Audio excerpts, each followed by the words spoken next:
আসসালামু আলাইকুম। রাত 8টা, বর্তমান কোনাবাড়ি পরিস্থিতি।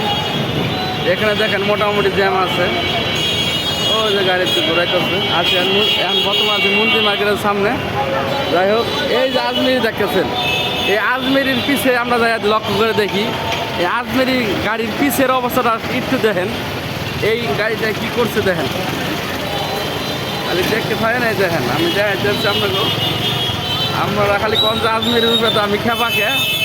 এই দেখেন অবস্থা, এই দেখেন পুরো জ্যাম ফেলা, যাওয়ার কোনো রাস্তা নাই। মাঝখানে গাড়িটা রোডের মাঝখানে রাখছে, এই রাখার পরে যাওয়ার কোনো পরিবেশ নাই। হ্যাঁ, গাড়ি রাখছে অ্যাঙ্গেল করে।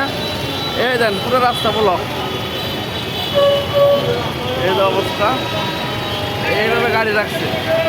হ্যাঁ, গাড়ি রাখার পরে এখন আপনার কার দোষ দিবেন? এই দেখেন,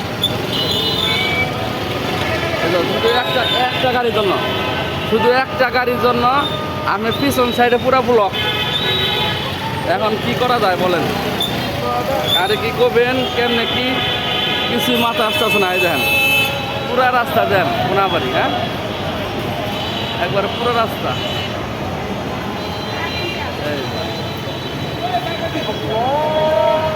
কিন্তু সামনে মোটামুটি ঠিক আছে। এই গাড়িটা গেলে মোটামুটি জ্যাম মোটামুটি স্বাভাবিক হবে। কিন্তু এই বাসটা যদি যায় এদিকে সচ্ছল। যাই হোক, ভালো থাকবেন, সুস্থ থাকবেন। সবাইকে আসসালামু আলাইকুম।